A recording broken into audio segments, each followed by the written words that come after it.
નમસ્કાર વિદ્યાર્થી મિત્રો, હું છું સુધીર ગામવા. ધોરણ 12 ફિઝિક્સ પ્રેક્ટિકલના વાર્ષિક પરીક્ષાના પ્રશ્નપત્રના પરિરૂપની વાત કરીએ. તમને પરીક્ષામાં બે પ્રયોગ પૂછવામાં આવશે. એક પ્રયોગ વિભાગ એ માંથી હશે અને એક પ્રયોગ વિભાગ બી માંથી હશે. વિભાગ એ જે છે એ સર્કિટવાળા પ્રયોગોનો છે, વિભાગ બી છે જે એ સર્કિટ વગરના પ્રયોગોનો છે. એક પ્રયોગના 20 માર્ક્સ છે, મૌખિક પ્રશ્નો સાથે 23 માર્ક્સ છે. પ્રયોગમાં ગોઠવણી, વિદ્યુત પરિપથ દોરવો, જોડવાના 6 માર્ક્સ છે. આપેલ પ્રયોગના હેતુ, અવલોકનો, અવલોકન કોઠો, એકમ સહિત વ્યવસ્થિત લખવાના 7 માર્ક્સ છે. યોગ્ય સૂત્રનો ઉપયોગ કરી ગણતરી કરવી અને તેના આધારે આલેખો દોરવાના 6 માર્ક્સ છે. યોગ્ય એકમ સહિત અંતિમ સાચો જવાબ લખવો 1 માર્ક્સ છે. આ રીતે બોર્ડનું પ્રશ્નપત્ર હશે અને કુલ 2 પ્રયોગો હશે. એક પ્રયોગના 23 માર્ક મૌખિક પ્રશ્નો સાથે, બીજા પ્રયોગના 23 માર્ક મૌખિક પ્રશ્નો સાથે અને 6 માર્ક્સ જર્નલના, એમ કુલ મળીને 50 માર્ક્સનું પેપર હશે. અહીં તમે જોઈ રહ્યા છો વિભાગ એ ના બોર્ડની પરીક્ષામાં પૂછાઈ ગયેલા પ્રશ્નપત્રો.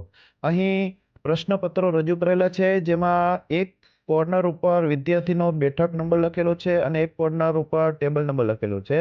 રેન્ડમલી તમારા હાથમાં જે તમને ક્વેશ્ચન પેપર આવ્યું છે એ ક્વેશ્ચન પેપર લઈ તમારે તમારા ટેબલ ઉપર જવાનું થશે અને તમારી પ્રયોગ પોથી જે છે એ ત્યાં જમા કરાવવાની થશે. પ્રયોગ પોથી સર્ટિફાઈડ કરેલી હોવી જોઈએ, તો જ તમને પ્રેક્ટિકલની પરીક્ષામાં એન્ટ્રી આપવામાં આવશે વિદ્યાર્થી મિત્રો.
હવે તમે જોઈ રહ્યા છો વિભાગ બી ના બોર્ડની પ્રેક્ટિકલની પરીક્ષામાં પૂછાઈ ગયેલા પ્રશ્નપત્રો. આ પ્રકારના પ્રશ્નપત્રો હોય છે.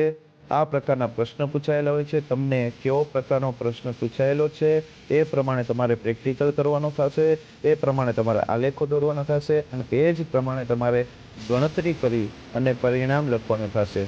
તો જુઓ વિભાગ બી ના પ્રશ્નપત્રો.